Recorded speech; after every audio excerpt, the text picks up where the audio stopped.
Hey guys, कैसे हैं आप सब लोग। मुझे पूरी उम्मीद है आप बहुत बढ़िया होंगे। तो मैं हूं आपका दोस्त CA KJ. KJ means Kartik Jindal. I am faculty of financial reporting. मैं सीए फाइनल एफआर को टीच करता हूं एंड मैं CA inter accounts and advance accounts को टीच करता हूं।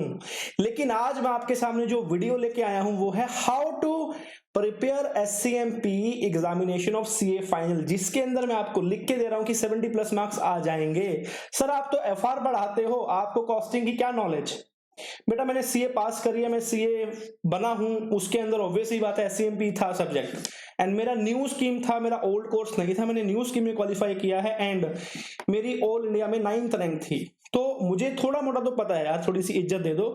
थोड़ा मोटा मुझे एससीएमपी के बारे में पता है एंड मोस्टली मैं बच्चों का मेंटर भी हूं, मैं बच्चों को मेंटर भी करता हूं। तो मुझे दिक्कत नहीं, बच्चों को बहुत दिक्कत आ रही है कि एससीएमपी में मार्क्स नहीं आ रहे। बच्चों के 20-20 नंबर आ रहे हैं एससीएमपी के अंदर, 30-30 marks, 35 marks, 40 marks, 50 marks. Examination तो किसी का स्कोर नहीं होता, बहुत ही कम बच्चे हैं जिनका एग्जामिशन स्कोर होता है। पता क्यों? कारण है मिस गाइडेंस की।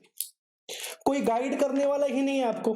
मुझे तो इतना शक होता है, मतलब यार सीए फाइनल के अंदर, कॉस्टिंग के अंदर दुनिया भर की फैकल्टीज हैं। एक एससीएमपी ऐसा सब्जेक्ट है जहां पर हर दिन नई फैकल्टी आ रखी है। आई डोंट नो, मतलब कि अच्छी बात है आप मार्केट में आइए, क्योंकि आपका हक है। अगर आपको पैशन है वाकई टीच करने का तो सब्जेक्ट सभी अच्छे होते हैं, लेकिन स्टूडेंट्स को गाइड करना भी सबकी रिस्पॉन्सिबिलिटीज है।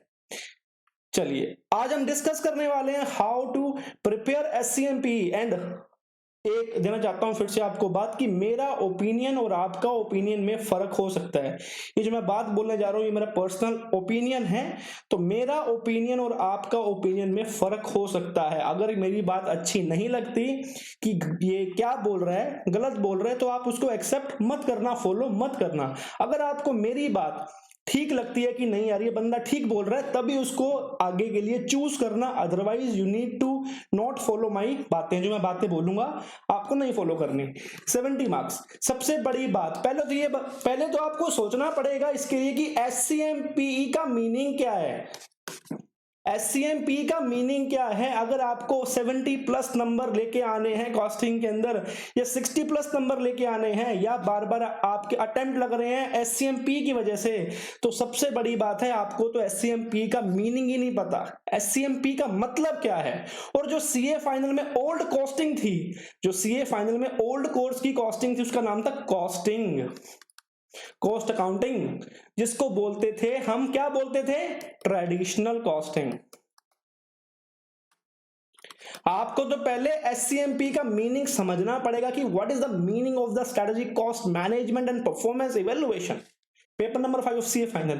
ये देखिए मैंने बुक खोल लिया आपके सामने, this is the ICI study material. आपको पहले ये है ट्रेडिशनल कॉस्ट मैनेजमेंट, जो कि ओल्ड कोर्स में था, जो कि आपके ओल्ड कोर्स में था, न्यू कोर्स में खत्म कर दिया। पढ़िए क्या बोलता है, ट्रेडिशनल कॉस्ट मैनेजमेंट सिस्टम।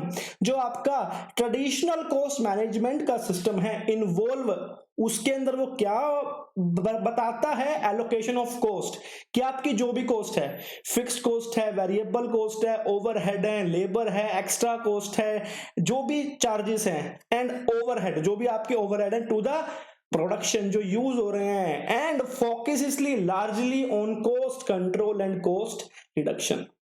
जो पहले वाली कॉस्टिंग थी वो क्या बोलती थी कि आपको फोकस करना है किस पे? कॉस्ट कंट्रोल पे एंड कॉस्ट रिडक्शन पे। अगर किसी सामान की कीमत 100 रुपीज है तो आपको उसको 75 लेके आना है, तो आपको क्या करनी है? 100 में से 25 रुपीज को कम करना है। मतलब आपको तो सिर्फ कॉस्ट की कमी करनी है, आपको तो कॉस्ट कम करनी है, आपको क्वालिटी पे ध्यान नहीं देना, आपको कस्टमर की सेटिस्फेक्शन के ऊपर ध्यान नहीं देना, आपको जो कस्टमर की वैल्यूज हैं, कस्टमर की जो रिस्पॉन्सिबिलिटी है उस पर ध्यान नहीं देना, आपको सिर्फ कॉस्ट पे कम करना है। क्योंकि अगर कॉस्ट कम होगी तो कस्टमर परचेज करेगा, पहले वाली थिंकिंग ऐसी थी।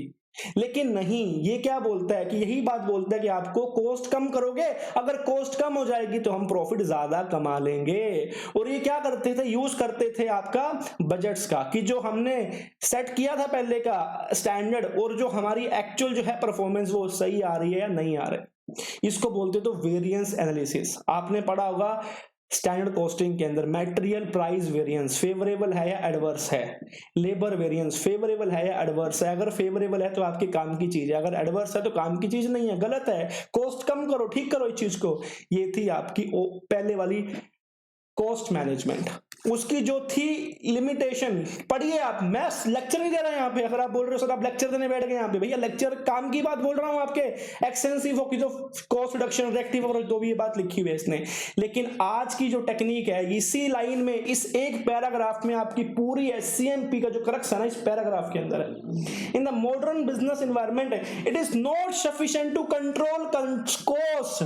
आज के टाइम पे आपको कॉस्ट कंट्रोल आप कर ही नहीं सकते। ये बोलता कि आज के टाइम, आज का जो जमाना चल रहा है 2020s का, आप कॉस्ट को कंट्रोल नहीं कर सकते, सिर्फ उससे काम नहीं करना पड़ेगा। लेकिन अगर आपको कॉस्ट कम करनी है तो वो भी आपको स्ट्रेटेजिकली करनी होगी, टेक्निक लगानी पड़ेगी, टेक्निक लगानी पड़ेगी। टेक्निक का मतलब जहां पे आ जाता है ना, मतलब क्वालिटी की बात कर रहा है। ऐसी टेक्निक लगानी पड़ेगी जिससे क्वालिटी कम ना हो। सुनिए, ऐसी टेक्निक लगानी पड़ेगी जिससे क्वालिटी कम ना हो, हमारी क्वालिटी कम भी ना हो और हम कॉस्ट भी कम कर सके। इसका नाम दे दिया गया स्ट्रेटजी कॉस्ट मैनेजमेंट। हमें कॉस्ट में ही कमी करनी है, हमें इसी में देखना है कि हमारे जो एक्चुअल के बेसिस थे और जो आज का बेसिस है उसमें क्या फर्क है। लेकिन यहां पे हमको कॉस्ट कम करनी है, लेकिन विदाउट कॉम्प्रोमाइज द क्वालिटी। हमारा जो ऑब्जेक्टिव है वो लॉन्ग टर्म का है, हमें कस्टमर को अपने पास रखना है। जो कस्टमर की लॉयल्टी है हमें उसको अपने पास रखना है। हमें एक ऐसा इन्वायरमेंट करना है तैयार जिसके अंदर सब अच्छा हो। कंपटीशन भी बढ़ेगा लेकिन उसके साथ में क्वालिटी भी कंपनी को चाहिए। और अगर आप कस्टमर को वैल्यू दे रहे हो, चाहे आपका प्राइस 5 रुपए ज्यादा भी क्यों ना हो, तब भी आप मार्केट में टॉप पे रहोगे। एप्पल देख लीजिए आप, एप्पल में क्वालिटी की कमी नहीं होती कभी भी। वो चाहे कॉस्ट उसकी हाई है लेकिन क्वालिटी की कमी एप्पल में नहीं होती। तो ये है आपका स्ट्रेटजी कॉस्ट मैनेजमेंट। ठीक है, आपको क्या करना है न्यू कोर्स के अंदर, आपको करना क्या है न्यू कोर्स के अंदर, जब भी आप कॉस्टिंग पढ़ने बैठो आपको माइंड में सोचना पड़ेगा कि हम पहले वाली कॉस्टिंग नहीं पढ़ रहे जिसमें हम सिर्फ कैलकुलेशन ही करते जा रहे हैं। हमें न्यू कोर्स में कैलकुलेशन करनी है, लेकिन 50-50% की रेशियो के अंदर। अगर आपका जो एग्जाम पूछेगा न्यू कोर्स का, वो 50-50 जो परसेंट की रेशियो है उसी के अकॉर्डिंग पूछेगा। मतलब कि आपको प्रैक्टिकली क्वेश्चन सोल्व भी करना है और उसी के साथ उसका आपको कंपनी को गाइडेंस भी देनी है कि अगर आप कंपनी के कॉस्ट अकाउंटेंट हो, आप कंपनी के चीफ एडवाइजर हो, तो आप कंपनी को with respect to the costing management technique आप क्या एडवाइस करोगे कंपनीज को। आपको सोचना पड़ेगा, थोड़ा माइंड खोलना पड़ेगा। बहुत ही इंटरेस्टिंग सब्जेक्ट है, इसको बोर मत बनाओ सर कहां से पढ़े, इतनी मार्केट में लाखों बुक्स आ चुकी हैं। आईसीआई का study material is the only aid and it is the totally best. और अगर आपने ये सोच लिया ना कि यार एग्जाम में तो सेम क्वेश्चन चाहिए, आपको चाहिए भैया सेम क्वेश्चन, रुकिए, आपको एग्जाम में चाहिए सेम क्वेश्चन। अरे भैया क्वेश्चन सेम भी आ रहे हैं तब भी नंबर तो नहीं आए आपके, क्वेश्चन सेम भी आ रहे हैं तब भी मार्क्स तो नहीं आते आपके। क्यों? आपको पता ही नहीं पढ़ना कैसे आपको। आप कोस्टिंग में जो है बैलेंस स्कोर कार्ड हो गया, बिल्डिंग ब्लॉक मॉडल हो गया, लीन हो गया, वेस्ट मैनेजमेंट हो गया, टोटल क्वालिटी मैनेजमेंट, टीपीएम हो गया, आप उसको सिर्फ रट्टा मारते हो, आप उसको कभी भी अंडरस्टैंड करने की कोशिश नहीं करते कि जो कॉस्ट ऑफ क्वालिटी है वो क्या चीज है यार, वो क्यों बनी cost of good quality, cost of bad quality.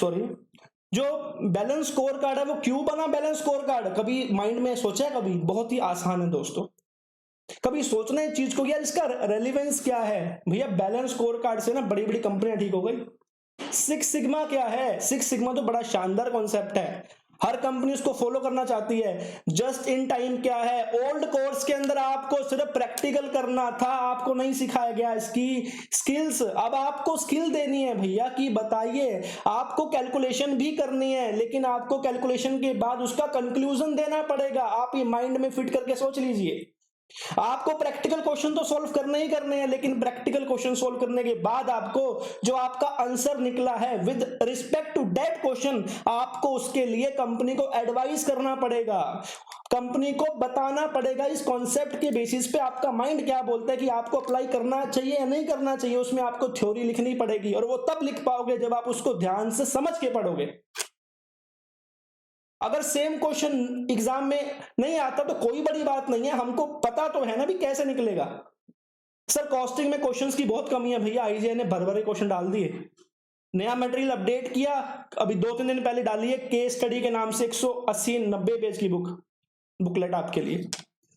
तो मेरी एक ही गाइडेंस आपको मैं एक ही देना चाहता हूं कि अपनी थिंकिंग को चेंज करो, सोच बदलो, अपनी थिंकिंग का चेंजेस करो। जब आप स्टडी करने बैठो कॉस्टिंग की तो थोड़ा समझ के पढ़ो दोस्तों, यार हाथ जोड़ रहा हूं, थोड़ा समझ के पढ़ो उस चीज को, इसको फॉर ग्रांटेड मत लो। सर हमें तो थ्योरी को याद करना है, आपको याद करना है, बिल्कुल ऑब्वियस ही बात है, थ्योरी याद ही करनी पड़ेगी, लेकिन अगर आप उसको समझ के याद करोगे, आप माइंड पे ये सोचोगे कि मुझे इस थ्योरी के बेस पे केस स्टडी को या केस सिनेरियो को मुझे सोल्व करना है, मुझे उसको जमीन पे लेके आना है, उसकी जो फ्लैट लर्निंग करवानी है वो आपको करवानी है। आपको प्रैक्टिकल क्वेश्चन के साथ उसको आपको नोट भी देना पड़ेगा, आपको उसका एनालिसिस, आपकी रिकमेंडेशन कंपनी को आपको क्या करना पड़ेगा, एडवाइस करना पड़ेगा, हर क्वेश्चन के साथ करना पड़ेगा। एंड फर्स्ट क्वेश्चन तो 20 मार्क का कंपलसरी क्वेश्चन आपके लिए, फर्स्ट क्वेश्चन तो 20 नंबर का कंपलसरी क्वेश्चन दिया गया और वो केस स्टडी का ही क्वेश्चन है, उसमें आपसे केस स्टडी ही पूछी जाएगी। और जब तक आपको पता ही नहीं है कि आपका कॉन्सेप्ट क्या बोलता है, तब तक कैसे काम चल पाएगा। आप केस स्टडी पढ़ना नहीं जानते, आपको थोड़ी सी प्रैक्टिस करनी पड़ेगी, थ्योरी पढ़ना सीखिए, क्योंकि आपको मैं नहीं कह रहा कि सेम लैंग्वेज लिख के आने, लेकिन आपको थोड़ी सी मन से पढ़नी पड़ेगी, समझ के पढ़नी पड़ेगी। और विद कैसे पढ़नी पड़ेगी, थ्योरी तो पढ़ लिया आपने, क्या आपको क्या लगता है कि एग्जाम में वो सेम टू सेम थ्योरी पूछेगा? नहीं बेटा, वो कभी सेम टू सेम थ्योरी नहीं पूछेगा, बहुत ही माइनर चांस है। वो क्या बोलेगा कि ये केस स्टडी आपको दे दी, अब आइए with respect to that case study आप क्या एडवाइस करेंगे कंपनी को इस कॉन्सेप्ट के अकॉर्डिंग। तो आपको उस केस स्टडी का जो पूरी के पूरी जो भी इसमें इश्यूज हैं, जो भी दिक्कत है, जो भी आपकी एडवाइस है, वो आपको दे के आनी पड़ेगी, लेकिन with respect to that particular case study. आप ज्यादा फोकस कर रहे हो प्रैक्टिकल पार्ट पे, सब प्रैक्टिकल क्वेश्चन नहीं है भैया, जितने प्रैक्टिकल क्वेश्चन है मोर देन इनफ है। ज्यादा प्रैक्टिकल क्वेश्चन सोल्व करने से आपका जो सोल्यूशन है, जो मार्क्स इंक्रीज नहीं होने वाले, आपको प्रैक्टिकल क्वेश्चन भी सोल्व करने हैं, लेकिन उसकी आपको स्किल्स भी देखनी है, आपको उसका मीनिंग समझना पड़ेगा। अगर मेन जो चैप्टर है जिसमें आप बोलते हो सब पढ़ने की रिक्वायरमेंट नहीं है, थ्योरी जिसका नाम है स्टैंडर्ड कॉस्टिंग, आप इसकी थ्योरी नहीं पढ़ते, ट्रांसफर प्राइसिंग इसकी कोई थ्योरी नहीं पढ़ता, जब भी इसका क्वेश्चन पूछा जाएगा एग्जाम में, इसका स्किल्स पार्ट का जरूर पूछा जाएगा कि वेरिएंस अगर आपका एडवर्स आया तो आपकी ऑब्जर्वेशन क्या है, अगर वेरिएंस फेवरेबल आया आपकी ऑब्जर्वेशन क्या है, ये तब पता होगी आपको जब आप उसको समझोगे, समझ के पढ़ोगे। कि अगर मटेरियल प्राइस वेरिएंस, एक सेकंड दोस्तों,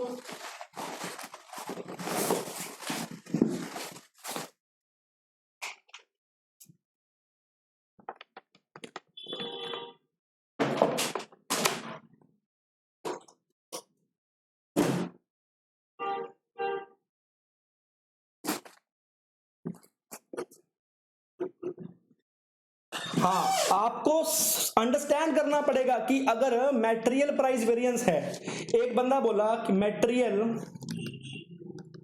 अभी नवंबर 20 एग्जाम्स की बात है, एक क्वेश्चन पूछा उसने आईसीआई ने कि मटेरियल प्राइस वेरिएंस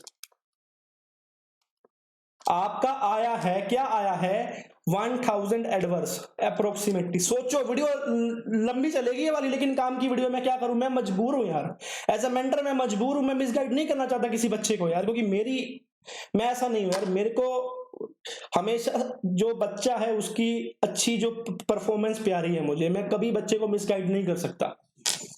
बिजनेस हम भी करते हैं, लेकिन हम ऐसा काम नहीं करते कि बच्चा उससे मिसगाइड हो जाए। मटेरियल प्राइस वेरिएंस है 1000 एडवर्स। अब मैंने बच्चे से पूछा कि बताओ तुम्हारी ऑब्जर्वेशन क्या है, वो पता क्या बोलता, पहली ऑब्जर्वेशन क्या, एग्जाम में क्या लिख के आ रहा है वो, the cost of company will high, so company need to take care, ये लिख के आ रहा है एग्जाम के अंदर कि कंपनी ने, इसका मतलब क्या है, पहले तो भैया बच्चों को समझना पड़ेगा। आप तो क्या है, आपको कोई नहीं सिखाता कि एडवर्स का मीनिंग क्या है, हमको बोले जाते हैं ये फॉर्मूला याद कर लो, रट लो, एग्जाम में कराओ सोल्व, बात बन गई। ये ओल्ड कोर्स में होता था, न्यू कोर्स में नहीं होता। मटेरियल प्राइस वेरिएंस का मतलब क्या है कि आपने एस्टिमेट किया था, मान के चलो कि मेरा एक्सपेंस होगा 10,000 रुपीज का, लेकिन एक्चुअली के अंदर आपका एक्सपेंस हो गया 11,000 रुपीज का। एक्चुअली में एक्सपेंस होगा 11,000 रुपीज का, मतलब कंपनी ने एक्स्ट्रा 1,000 रुपीज खर्च कर दिया, दैट्स वाई लिखा है एडवर्स, कि 1,000 रुपए खर्चा फालतू हो गया। अब बच्चे क्या सोचते हैं, बच्चे कभी माइंड नहीं लगाएंगे, हम क्या सब्जेक्ट पढ़ रहे हैं, SCMP, strategy, cost management and performance evaluation, और वो टॉप पे ही बोल रहा है कि आपको कॉस्ट कम करनी है विदाउट कॉम्प्रोमाइज द क्वालिटी। हमको क्वालिटी पे पहला, हमारा तो मेन फोकस पहला क्वालिटी पे है, कॉस्ट पे बाद में जाएंगे। ये काम करता है कॉस्ट कंट्रोल पे, पहले वाला काम करता था कॉस्ट रिडक्शन पर। कभी सोचा आपने ये चीज को? बच्चा क्या लिख रहा है, कंपनी की कॉस्ट बहुत ज्यादा हो जाएगी तो इसलिए इट इज नॉट रिकमेंडेबल, आप चेंज करो टीम को। अगर कोई अच्छा बच्चा होता, कोई अच्छा स्टूडेंट होता, वो क्या लिख के आता, अभी इससे क्या होगा, कंपनी की जो क्वालिटी है वो परचेज है वो बेटर हो जाएगी। मतलब कंपनी ने क्वालिटी पे कॉम्प्रोमाइज नहीं किया, मतलब कंपनी ने हायर क्वालिटी का जो मटेरियल है वो परचेज किया। ये अच्छा बच्चा लिख के आएगा वहां जाके कि, और उसके साथ एक और पॉइंट लिख के आएगा, बट कंपनी ने ज्यादा क्वालिटी का मटेरियल परचेज किया, लेकिन इट इज एडवाइजेबल कि कंपनी को थोड़ी सी कॉस्ट कंट्रोल पे काम करना चाहिए, लेकिन वो क्वालिटी को डिक्रीज नहीं करना चाहिए। अगर आप ये आंसर लिख के आओगे ना तो आपको डेफिनेटली मार्क्स एलोकेट किए जाएंगे। आप थ्योरी नहीं पढ़ते, it is not a theoretical. आपको लगता है थ्योरी पेपर है, थ्योरी पेपर नहीं है दोस्तों, ये तो 100% आपका माइंड थिंकिंग पेपर है, जो आपकी माइंड की जो पावर है वो खोल देगा। ट्रांसफर प्राइसिंग, एक से दूसरे में ट्रांसफर कर दिया तो बताओ, उस जो एक आपका एक ए डिपार्टमेंट है, बी डिपार्टमेंट है, कंपनी एज अ होल है, अब जो एक ए डिपार्टमेंट है वो बी डिपार्टमेंट को ट्रांसफर क्यों करेगा? अगर वो बाहर ज्यादा सेल कर पा रहा है तो वो ट्रांसफर नहीं करेगा। इसमें ट्रांसफर प्राइसिंग में कॉन्सेप्ट आता है कि आपस में दोनों की क्यों नहीं बनती, वो आपने कभी सोचा है? कभी मुझे कॉस्टिंग के बारे में इतना आइडिया नहीं है, लेकिन मैं समझता हूं, और कंपनी एज अ होल क्या बनेगा उसकी भी थ्योरी पूछ रहे हैं वो। तो आपको दोनों पर एक्सटेंसिव फोकस करना है, और क्वेश्चन को ध्यान से पढ़ने की, पूछ क्या रखा है यार, मैं क्या लिख के आ रहा हूं वहां पे, सोचना पड़ेगा आपको। सर पेपर दिखा दो, अरे भैया नवंबर 20 का question, this is November 20 paper, ठीक है, ये पेपर आपके सामने। फर्स्ट क्वेश्चन बेटा ये आरटीपी का एग्जैक्ट कॉपी पेस्ट क्वेश्चन था, बच्चे के नंबर नहीं आए इस पेपर के अंदर, मुझे बड़ा दुख होता है। फिर बोलते हैं आईसीए की चेकिंग गलत है, ठीक है, जो भी चेकिंग होगी मुझे नहीं पता आईसीए ने क्या चेकिंग किया है। क्वेश्चन की रिक्वायरमेंट पढ़ो, क्या पूछ रहा है, recommend guideline to assess economy efficiency and effectiveness of Taj Mahal campus. आप सिर्फ इकोनॉमी एफिशिएंसी इफेक्टिवनेस पढ़ के नहीं लिख सकते, आपको पूरी केस स्टडी का माइंड मैप तैयार करना पड़ेगा, एंड उस कॉन्सेप्ट को सोचते वक्त आपको गाइडलाइंस को रिकमेंड करना है कंपनीज को। क्या बोल रहा है अगला क्या बोलता है, फटाफट देखते हैं। आइडेंटिफाई चैलेंजेस, अरे चैलेंजेस क्या किए in the assessment of effectiveness. तो इससे पहले आपको इफेक्टिवनेस का एक्चुअल मीनिंग पता होना चाहिए कि इफेक्टिवनेस है क्या, क्योंकि इफेक्टिवनेस के अंदर कहीं भी आपको ये नहीं मिलेगा कि इसमें क्या चैलेंजेस होंगे, वो तो एक बताता है कि ई क्या है, इकोनॉमी एफिशिएंसी एंड इफेक्टिवनेस, वो देता है, सिर्फ नॉर्मली बात करता है, लेकिन चैलेंजेस क्या होंगे, क्या बेनिफिट है, क्या नुकसान है, वो तब बता पाओगे। लेकिन वो भी आपको बताना है with respect to case study. Case study में ये बंदा है, वो ऐसे कर रहे हैं, उन्होंने ये काम किया, तो आपको solution with respect to case study ही लेके आना है। Recommend journal guidelines how audit team में कंक्लूड द। बताओ एक बात बताओ, आप अगर स्टडी मटेरियल रट के जाओगे तो क्वेश्चन अटेम्प्ट हो सकता है, impossible to attempt that question, आपको सोचना पड़ेगा ना वहां पे।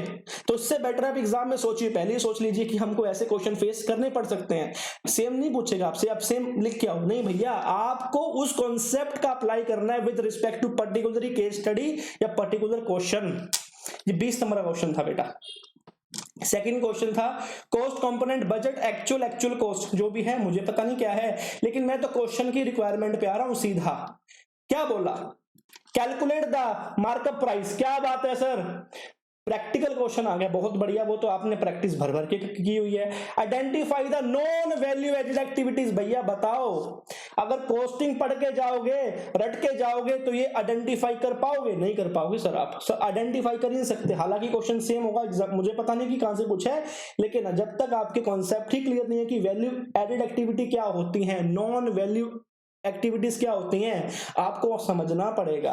कैलकुलेट न्यू टारगेट कॉस्ट, ये भी आपका पार्ट है, प्रैक्टिकल पार्ट, ये पार्ट था प्रैक्टिकल। कितने नंबर का, 4 और 4, 8 नंबर का, जो की थ्योरी 10 नंबर हो गए। फोर्थ पार्ट देखिए, recommend what strategy the company should adopt, strategy बताओ क्या कंपनी अडॉप्ट करेगी to attain the target cost. यहां पे आपको प्रैक्टिकल नहीं लिख के आना। स्ट्रेटजी बतानी है, उसके 10 नंबर दे रहा है। एक बात बताओ, स्ट्रेटजी बतानी है 10 नंबर दे रहा है, अगर आपने कॉन्सेप्चुअली नहीं पढ़ा, सोच के नहीं पढ़ा, तो क्या लिख पाओगे? नहीं लिख पाओगे। सर हमने तो रट के गए हैं, वहां याद नहीं आएगा एग्जाम में। सेम क्वेश्चन क्यों ना हो, आपको क्वालिटी लिख के आनी पड़ेगी। वहां पे कुछ भी लिख के आओगे नंबर नहीं मिलेंगे। देख लीजिए, थर्ड क्वेश्चन था, ये सेम टू सेम सवाल था, ये सेम टू सेम सवाल है, कंप्लीट सेम पैकेज क्वेश्चन आपके सामने है। ठीक है, अब इसमें हम देखते हैं, ये प्रोजेक्ट का बात है, ये बात है। देखिए देखिए देखिए, ये आपसे पूछ लिया EVA practical, evaluate the financial performance using, आप this is a theoretical part. आपने यहाँ पे ईवीए निकाली, अब इवेल्युएट करिए ईवीए क्या बोलता है with respect to case study. आपको ईवीए का कॉन्सेप्ट माइंड में रख के और जो केस स्टडी में लिखा है उसकी फाइनेंशियल परफॉर्मेंस को इवेल्युएट करना है। अब बताइए क्या एक्सेप्टेबल है या नहीं है, उसके बाद एडवाइस करना है आपको कैसे इंप्रूव करेगी ईवीए इन द फ्यूचर। तो इसके लिए ईवीए का टेक्निकली कॉन्सेप्ट पता होना चाहिए। सिर्फ अगर कंटेंट रट के जाओगे तो नहीं लिख पाओगे कभी, क्योंकि सीधा कंटेंट वो नहीं पूछ रहा कि what is EVA, what is the benefit of EVA. अगर ऐसा होता तो अच्छी बात थी, लेकिन ऐसा वो नहीं पूछ रहा। आपको हर क्वेश्चन का आंसर केस स्टडी के रिप्लाई में देके आना, भी केस स्टडी क्या बोलना चाह रही है। अब ये महेश है, कॉन्ट्रैक्टर है, ऐसा है, एनुअल मेंटेनेंस है, ये सेम टू सेम क्वेश्चन आया था, ये भी क्वेश्चन है आईसीआई की बुक के अंदर। एडवाइस करो, ये तो बहुत अच्छी बात है, एडवाइस करना पड़ेगा आपको।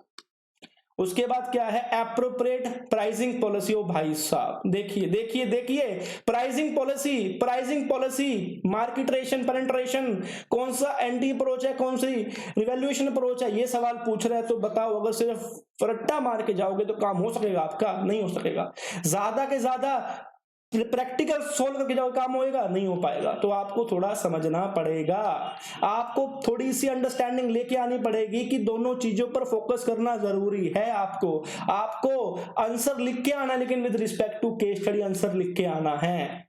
ठीक है, अभी आगे और रिकमेंड द बेस्ट स्ट्रेटजी बताओ कंपनी एज होल। तो स्ट्रेटजी आप क्वेश्चन सोल्व करोगे तभी बता पाओगे, हालांकि क्वेश्चन है प्रैक्टिकली, लेकिन आपको उसका लॉजिक समझना पड़ेगा भी क्यों, वाई। जब ये ना माइंड में आ गया वाई, तो काम हो गया आपका, मान के चलना। चलो बहुत बढ़िया। ये टी वाला क्वेश्चन है, ओसाका टी वाला, ये देखिए बहुत अच्छा क्वेश्चन है। ये देखिए, ये बता दिया, सेल वेरिएंस दे दिया आपको, sale price variance, sale volume, purchase price, labour efficiency, identify the CS. ये सेम क्वेश्चन था स्टडी मटेरियल के अंदर। बच्चे के नंबर आ रहे हैं इसमें 3 4 मैक्सिमम 5 नंबर दिए सी इंस्टीट्यूट ने। क्यों? अरे भाई वो क्वालिटी नहीं लिख के आया एग्जाम के अंदर, बिलीव मी क्वालिटी नहीं है। वो बोलता है मेरी फीलिंग तो सेम है। भैया आपकी फीलिंग से काम नहीं चलने वाला। अगर आप 2 + 2 को 4 होते हैं, अगर आप ये ऐसे लिख के आओगे कि 6 divide by 8 multiply by this multiply by this divide by this बोलोगे 4 होते हैं, तो ये बात नहीं बनती ना उस चीज से। क्या बोलता है, evaluate the management decision with the all of. बताइए बताइए कैसे करके आओगे? और ये तो सेम क्वेश्चन है, तो हाल हो रहा है। जब सेम नहीं होगा क्वेश्चन तो कैसे करके आओगे? एक ही सोल्यूशन है, पेपर का पैटर्न चेंज हो रहा है, आईसीआई की थिंकिंग अप्रोच चेंज हो रही है, तो आपको अडॉप्ट होना पड़ेगा। पूछा तो ठीक है थ्योरी, नहीं पूछा तो हम स्ट्रॉन्ग हैं या प्रैक्टिकल्स के अंदर। क्या कॉस्टिंग का ओल्ड कोर्स का पीएम करना चाहिए? Not at all advisable. तो ऐसे ऐसे सवाल पूछ रहे हैं वो, आपको थोड़ा सा देखना पड़ेगा। देखिए, advise the management, advise the management, list and two factor, list and two factor. तो ये क्या है, ये क्या है? थोड़ा आपको देखना पड़ेगा। Interpret the result. भाई साहब एक बात बताओ, आप ये वेरिएंस निकाल दो 3 नंबर का, प्रैक्टिकल पार्ट 3 नंबर का, लेकिन रिजल्ट जब इंटरप्रेट करोगे, इंटरप्रिटेशन इसी के 7 नंबर लिखे हुए हैं, 7 नंबर। प्रैक्टिकल करके जाओगे, किसका सवाल है ये? स्टैंडर्ड कॉस्टिंग का सवाल है बेटा, स्टैंडर्ड कॉस्टिंग का 3 नंबर का प्रैक्टिकल पूछा है, सिर्फ 7 नंबर का रिजल्ट का इंटरप्रिटेशन पूछा है। तो सिर्फ अगर इस पे फोकस नहीं करके जाओगे, कॉन्सेप्चुअली पढ़ के नहीं जाओगे, समझना पड़ेगा भी अगर ये अगर एडवर्स हुआ या फेवरेबल हुआ तो कंपनी पे क्या इंपैक्ट पड़ सकता है। उसी चीज को बोलते हैं strategical cost management and performance evaluation. आपको कंपनी का इवैल्यूएशन करना है, समझिए। ये पेपर था, ये नवंबर 19 का पेपर आपके सामने है। हर पेपर आपके सामने खोल दूंगा मैं, उसमें इवैल्यूएशन का पार्ट, एनालिस्ट का पार्ट जरूर होगा। आपको इस चीज पे फोकस करना है, आपको ज्यादा रश नहीं करना कि हमको एक चैप्टर में 500 प्रैक्टिकल क्वेश्चन सोल्व करने हैं, चाहे प्रैक्टिकल 20 सोल्व करो, लेकिन उसके साथ उसकी हर क्वेश्चन को थिंकिंग से सोचो कि अगर ऐसा होगा तो मेरे को इसको एडवाइस करना पड़ेगा, एडवाइस अल्टीमेटली करना पड़ेगा, करना ही पड़ेगा। एवेल्युएट वेदर, बताओ 12 नंबर का पूछा ये वैल्यू फॉर मनी में, इवेल्युएट करके बताओ। सीईओ ये चाहता है कि, लेकिन क्या चाहता है, आपको कॉन्सेप्ट पता होना चाहिए बेटा, बिना कॉन्सेप्ट पता होने के तो कुछ नहीं हो सकता। Implementation, how JIT production can be a major source of competitive advantage, उसके लिए आपको जस्ट इन टाइम का मतलब पता होना चाहिए, अदरवाइज आप नहीं लिख पाओगे। ये क्वेश्चन पूछा था आरओआई के ऊपर, आरओआई के ऊपर, ठीक है, कैलकुलेट द लास्ट डिवीजन, इसने बता दिया, ये बता दिया, ये बता दिया, लेकिन 20 में से 8 नंबर का पूछ लिया बेस्ड ऑन अबव इंफॉर्मेशन, की जो केस स्टडी पूछी गई है उसकी इंफॉर्मेशन से using a strategy map tabular 2 objective and 2 measure of balance score card. बताओ भैया, अगर बैलेंस स्कोर कार्ड के सिर्फ वो ऑब्जेक्टिव रट के जाओगे ना, उससे बात नहीं बनने वाली, क्योंकि ये बोल रहा है कि बेस्ड ऑन अबव इंफॉर्मेशन की जो केस स्टडी आपके सामने पढ़ के आए हो 2 पेज की, उसके अकॉर्डिंग आपको क्या लगता है कि कस्टमर क्या पर्सपेक्टिव होगा, ठीक है ना। 4 मेजर है ना उसके बैलेंस स्कोर कार्ड के, you need to understand that part of. आप कोई भी पेपर लीजिए, मई 19 का पेपर ले लीजिए, कोई भी, आप पेपर को खुद बैठ के एनालाइज कीजिए, अभी काम कीजिए, पेपर को खुद बैठ के एनालाइज कीजिए, देखिए कि कैसे कैसे हो रहा है ये सारा का सारा सिस्टम। कॉस्टिंग कंप्लीट कैसे करनी है, क्या नहीं करनी, या आपको मुझसे बेटर पता है, आप जहां से पढ़ रहे हैं कॉस्टिंग का वहां से आप पूछ सकते हैं कि कौन से चैप्टर इंपॉर्टेंट है, कौन से इंपॉर्टेंट नहीं है, कहां से क्या पढ़ना है, लेकिन आपको पढ़ना कैसे है, मैंने आपको बता दिया कि आपको पढ़ना कैसे है। एंड मेन बात वही है कि पढ़ना कैसे है। अगर पढ़ना आ गया आप जीत जाओगे, कोई नहीं आपको रोक पाएगा, समझ गए ना। तो टेक केयर एंड आपका दोस्त CA KJ, बाय, जय हिंद।